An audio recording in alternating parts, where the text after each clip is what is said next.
주님께서 여러분과 함께 성 마테오가 전한 거룩한 복음의 끝입니다.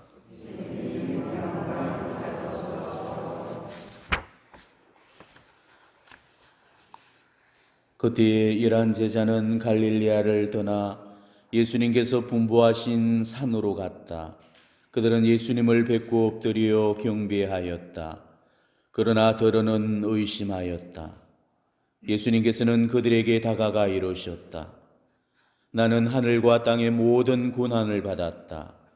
그러므로 너희는 가서 모든 민족들을 제자로 삼아 아버지와 아들과 성령의 이름으로 세례를 주고 내가 너희에게 명령한 모든 것을 가르쳐 지키게 하여라. 보라, 내가 세상 끝날까지 언제나 너희와 함께 있겠다. 주님의 말씀입니다.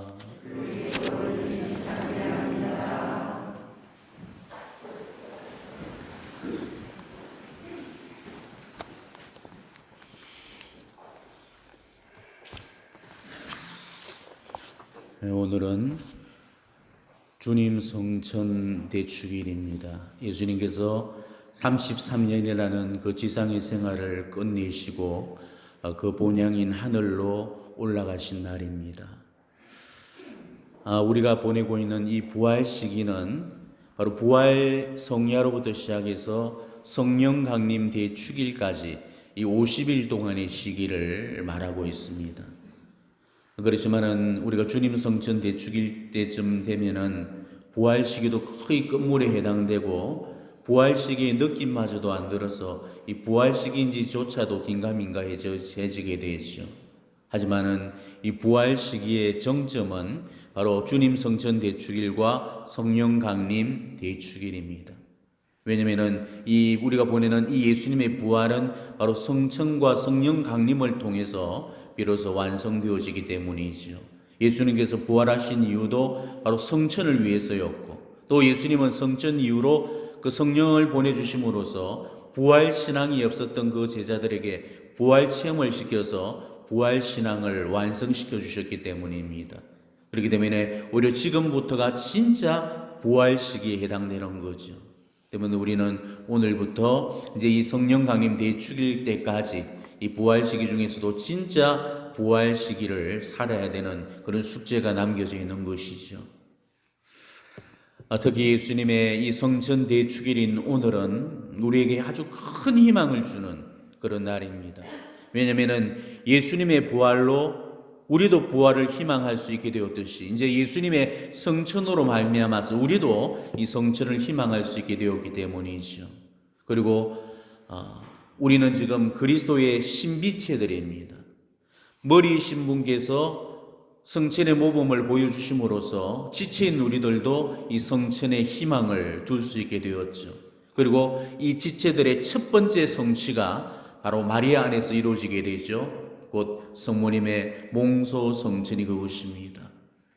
때문에 우리도 예수님을 따라서 그리고 성모님의 뒤를 이어서 하늘에 오르는 이 성천의 영광에 도달을 해야 됩니다.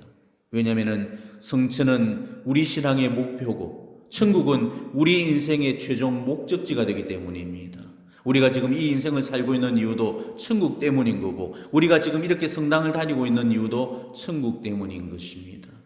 때문에 우리가 신앙의 목적지, 우리 인생의 마지막 종착지인 이 천국에 이르지 못한다면 우리 신앙과 인생은 결국 실패된 것이고 천국이 포기된 신앙과 인생은 우리에게 아무런 의미가 되어주지 못하는 것입니다. 오늘 눈부시게 빛나는 모습으로 하늘을 향해서 오르시는 그 예수님의 모습과 그리고 마냥 행복한 얼굴로 오래도록 하늘을 올려보는 그 제자들의 모습을 한번 조용히 상상해 보시기를 바랍니다. 얼마나 아름답고 행복한 모습이겠습니까? 어쩌면 그 모습이 훗날에 우리의 모습이 되어야 된다는 것이죠. 언젠가 우리도 바로 저 모습으로 가야 된다는 것을 예수님께서 몸소 우리에게 보여주고자 하셨던 것입니다. 사람은 원래부터 하늘이 본향이었기 때문에 우리 인생은 천국이 마지막 종착역이 됩니다. 세상을 떠나는 시각은 그 사람마다 다 다르지만은 결국은 영원한 고향에서 만나게 됩니다. 본향에서 이성으로 넘어왔기 때문에 다시 본향으로 돌아가는 거, 이게 우리 인생의 이치죠. 그렇기 때문에 죽을 때는 세상을 떠난다고 하면서 돌아가셨다고 그렇게 표현을 하는 것입니다. 자, 우리가 이 사실을 받아들인다면은 지금 우리가 머물고 있는 이 지상은 결코 내 집이 되어질 수가 없다는 것입니다. 잠시 잠깐 머물다가 계약기간이 종료가 되면 집을 빼주고 떠나야 하는 전세살이, 바로 더부살이에 불과하다는 것이죠. 천재 시인이라고 불리는 천상병 시인이란 분이 계십니다. 이 천상병 시인은 이런 전세살이 같은 세상을 소풍에다 비유를 하면서 자신의 시인 귀천이라는 것에서 이렇게 묘사를 해두고 있습니다. 나 하늘로 돌아가리라. 나 하늘로 돌아가리라. 아름다운 이 세상 소풍 끝내는 날 가서 아름다운 너라고 말하리라. 우리가 살고 있는 이 세상살이를 소풍에 놓고 보면은 우리 인생의 밑그림이 그려지게 됩니다. 자, 소풍 장소라는 곳은 머물고는 있지만은 눌러앉을 수 없는 곳이죠. 왜냐하면은 소풍을 위해서 잠시 잠깐 머물고 있는 곳에 불과한 것입니다. 소풍이 끝나고 나면은 다시 집으로 귀가를 해야 되잖아요. 우리 인생은 열차에 비유될 수 있습니다. 지금 우리는 인생이라는 열차에 올라타고 있죠. 그리고 이 인생 열차는 점점 이 마지막 종착역을 향해서 달려가고 있습니다. 우리는 이 인생 열차에 올라서 세상을 유람하고 있는 그런 여행객일 따름이죠. 자, 기차는 언젠가는 목적지에 다다르게 되어 있습니다. 지금은 거의 목적지에 다다랐고 내려야 될 그런 시간이 점점 가까우고 있습니다. 그럼에도 불구하고 내릴 준비는 하지 않고 더 좋은 자리를 찾아서 이 자리 저 자리에 앉아보면서 돌아다니고 있는 거, 이게 어쩌면 지금 우리 삶의 모습은 아닌가 싶습니다. 기차에서 내릴 시간이 다가오면은 내릴 준비를 해야 되죠. 그리고 내릴 때는 풀었던 짐을 다시 정리하고 챙겨야 하는 것입니다. 지금 이 자리에 계신 대부분 여러분들은 이제 곧 인생의 종착지에 도착이 될 겁니다. 다들 머지않은 장래에 이제 인생 열차에서 내려져야 됩니다. 자, 그러려면은 지금 내가 살면서 펼쳐놓은 그런 짐들을 정리하면서 정말 내릴 준비를 해야 되는 거죠. 들고 가야 할 게 뭔지, 버려야 될 게 뭔지, 인생에서 모아온 것들을 잘 살펴보셔야 됩니다. 내가 모은 거니까 다 가져갈 수 있을까라고 생각한다면 그것은 오산이고 착각입니다. 다 가져갈 수 없습니다. 버려야 될 짐이 있는 거고 챙겨야 될 짐이 있는 것이죠.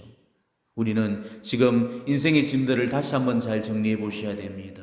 뭘 들고 가야 되고 뭘 버려야 되는지를 생각을 해 보셔야 됩니다. 버릴 것들을 챙기고 챙겨야 할 것들을 버린다면 그 사람은 정말 미련하고 어리석은 사람이 되어질 겁니다. 제가 언젠가 여행을 통해서 아주 소중한 체험을 한 적이 있었습니다.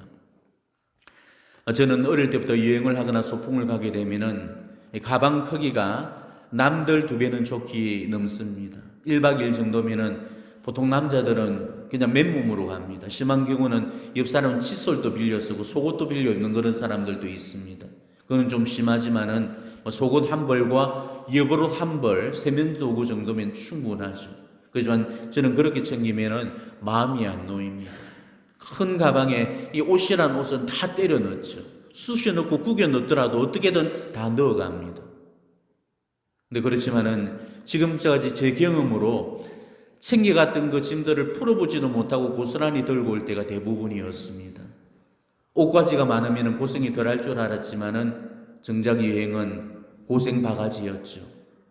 남들은 배낭을 매도 가볍고 편하게 매지만은 저는 쌀가마니를 드는 기분으로 끙끙대며 지고 가야만 했습니다. 그런데 이 무슨 여행이 재밌고 신바람이 나겠습니까? 한 번은 늦가을 산행 때의 일이었죠. 이런 습관을 고치기 위해서 짐을 과감하게 줄여봤습니다. 짐이 항상 남들보다 2배였는데 이번에는 남들이 제 짐보다 2배가 되었죠. 줄일 수 있는 만큼 완전히 다 줄여버렸습니다. 그런데 지리산 천왕봉을 오르는데 짐이 가볍다 보니까 정말 날아갈 듯이 올라갔죠. 사람들은 낑낑대며 힘겹게 올랐습니다. 저는 그때 정상에 먼저 올라서 땀 흘려서 올라오는 그런 사람들을 보면서 그것을 즐기고 있었죠. 하지만 즐거움도 잠시뿐이었습니다. 땀이 식으니까 그야말로 산 꼭대기는 완전히 한겨울이었습니다. 찬바람이 심하게 불어서 날아갈 것만 같았죠. 그런데 이때 일행들은 배낭에서 그 두툼한 외투를 꺼내서 껴입는 것이었습니다. 그렇지만 저는 그날 짐을 줄이다 보니까 외투 넣는다는 것은 생각도 못했죠. 그날 저는 개 떨듯 떨면서 며칠 동안 감기 몸살에 걸려서 정말 여행길이 축이 되고 말았습니다. 저는 그날의 체험을 제 인생 교훈으로 삼을 수가 있었습니다. 정작으로 짐이 많으면 편할 줄 알았지만은 실제로는 그렇지가 않았습니다. 여러분도 이 제 체험에서 간접적으로나마 인생 교훈을 얻을 수 있기를 바랍니다. 여러분이 지의 이 체험을 여러분의 인생 교훈으로 삼지 못한다면 저는 기껏 여행길에서 실수를 범한 게 되겠지만 여러분은 자칫 인생길에서 정말로 돌이킬 수 없는 그 실수를 범하고 말 것입니다. 여행길에는 챙길 짐이 있고 버릴 짐이 있다는 사실을 아셔야 됩니다. 우리가 챙길 짐과 버릴 짐을 가려내지 못한다면 결국 고생의 문이 열리게 되어 있는 것이죠. 여러분도 지금 한번 살펴보시기 바랍니다. 지금 내가 움켜쥐고 있는 것들이 정말 천국 여행길에서 정말로 필요한 것인가를 물어보시기를 바랍니다. 그래서 필요한 짐과 불필요한 짐, 챙겨야 할 짐과 이 버려야 할 짐들을 가려내어서 하나씩 수술러 보시고 정말 불필요한 짐들을 과감하게 버리시기를 바랍니다. 내가 지금 목숨처럼 받들면서 지키고 있는 것들, 통장의 그 두툼한 잔고들과 또 수백 수천 평을 깔아놓은 부동산과 건물들, 우리가 이 세상을 살아갈 때는 정말 요긴한 듯 보일지 모르겠지만은 천국 여정길에서는 아무짝에도 필요 없는 짐덩어리, 오히려 쓰레기에 불과합니다. 돈, 재물, 땅, 건물, 이 유형의 재물들은 어느 것 하나도 우리가 가져갈 수 있는 게 없죠. 우리가 이 성에서 저 성으로 들고 갈 수 있는 거라고는 무형의 자산들 뿐입니다. 사랑, 나눔, 자선, 선행, 감사 이런 게 아니면은 미움, 욕심, 악행, 불평, 원망, 분노 따위들이죠. 우리가 미국의 한날에 우리는 양손에 이 2개의 짐을 들고 천주를 만나 뵈러 가야 됩니다. 오른손에는 선행과 공덕의 보따리를 들고 또 왼손에는 악행과 죄업이라는 보따리를 쥐고 천주의 지엄하신 심판대로 나아가서 이 2 보따리를 각각 양저울에 올려서 그 무게를 재량하게 될 것입니다. 그리고 공로가 많은지 죄악이 많은지를 지어서 거기에 따라서 상과 벌의 심판을 받게 될 것입니다. 이게 우리 교회의 4대 교회 중에 하나인 상선벌학의 가르침입니다. 욕심이 우리를 천국으로부터 멀어지게 만든다는 것을 안다면은 우리가 욕심을 부려야 될 하등의 이유가 없는 것입니다. 더 이상 탐욕과 욕망의 길에서 우리는 멈추어서야 됩니다. 그 길은 멸망을 부르는 길이고 우리의 공과 덕을 빼앗는 길입니다. 탐욕과 욕심에서 자유롭지 못한 그런 사람은 결국 천국을 차지할 수가 없는 것이죠. 지금까지 평생을 그렇게 모았다면 우리는 그것으로 족합니다. 이제 모으는 데만 우리 삶을 소진해서는 안 됩니다. 나누고 베푸는 데 우리의 남은 여생을 쓸 수 있어야 됩니다. 우리 주님은 평생을 나누고 베푸는 일에 당신의 삶을 온전히 다 쓰셨죠. 당신의 그 전부를 그야말로 남김없이 아낌없이 다 내어놓고 가셨습니다. 우리 역시 예수님처럼 그렇게 살아가야 됩니다. 모으는 일보다 베푸는 일에 더 많이 쓰다가야 됩니다. 우리 삶에 진짜로 모아야 될 것들이 있다면, 우리 삶에 진짜 둬야 될 그런 욕심이 있다면 그것은 이웃들에게 베푸는 사랑과 나눔이 될 것입니다. 그게 진짜로 모으는 길이고 그게 제대로 부리는 욕심이죠. 내가 베풀었던 사랑은 하나도 허비되지 않습니다. 내가 이 지상에서 베풀었던 그 사랑은 내가 천국에 오를 때 내 영혼에 날개를 달아주게 됩니다. 내 선행과 공로는 날개가 되어서 나를 하늘로 데려다 줄 겁니다. 우리는 이生을 사는 동안에 바로 그 날개를 달고 하늘로 날아오를 준비를 하셔야 되는 것이죠. 닭은 날개를 지녔으면서도 날지를 못합니다. 사람들이 주는 먹이에 길들여졌기 때문에 날아야 될 필요성을 못 느끼게 되었고 결국은 날개가 기능을 못하고 퇴화하고 말았죠. 이성의 욕심에 길들여지게 되면 천국 욕심은 접게 됩니다. 우리가 그 날개를 접는 순간 우리는 하늘을 향해 날아오지를 못하게 되는 것입니다. 우리는 닭이 아닙니다. 우리는 기러기 같은 삶을 살아야 됩니다. 기러기가 잠시 머물다가 본향을 향해서 찾아가듯이 우리도 잠시 머물듯이 이 지상을 살아가야 되는 것이죠. 이 세상 어디에도 정말 우리가 발을 붙일 수 있는 곳은 없습니다. 우리는 다들 나그네 길손들입니다. 목적지를 향해서 끊임없이 떠나야 되는 그런 존재들입니다. 그렇기 때문에 우리는 집착에서 벗어나서 자꾸 욕심이 없는 이 무욕의 삶을 꿈꿔야 됩니다.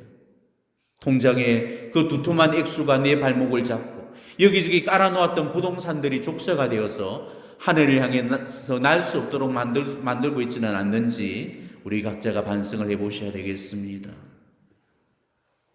하루만 다녀올 이 소풍 장소에다가 집을 지어 놓는다면은 그야말로 우리 인생의 가장 큰 실수가 되어질 겁니다. 천상병 시인의 말처럼 이 세상을 그야말로 소풍처럼 우리는 살다 가야 됩니다. 분명 우리한테는 돌아가야 될 집이 있고 만나야 될 아버지가 계십니다. 우리는 이 사실을 결코 잊어서는 안 됩니다.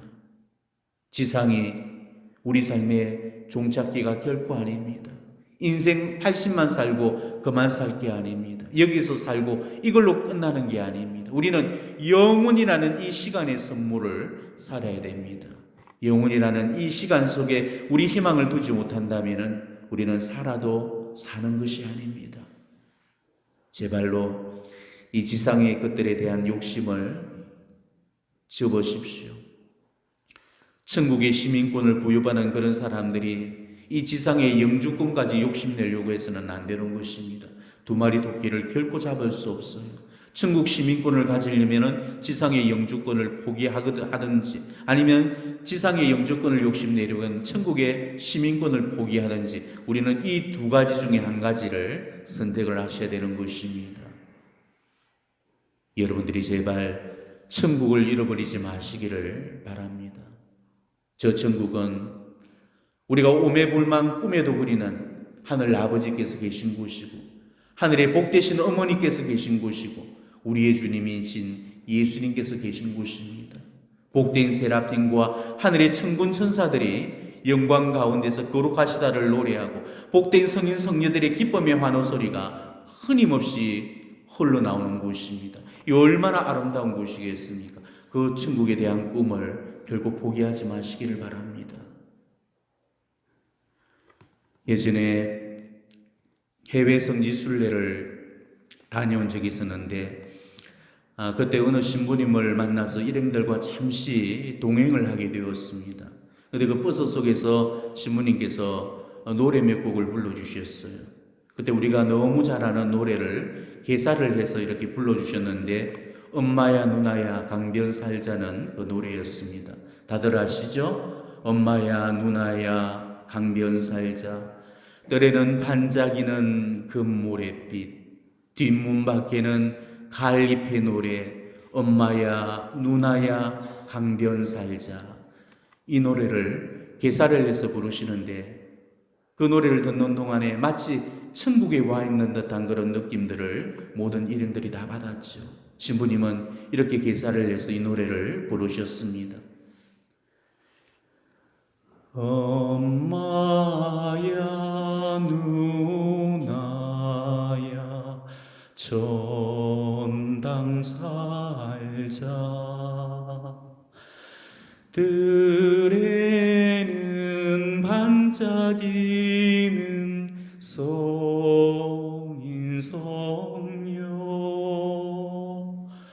성문 밖에는 천사의 노래 엄마야 누나야 전당 살자.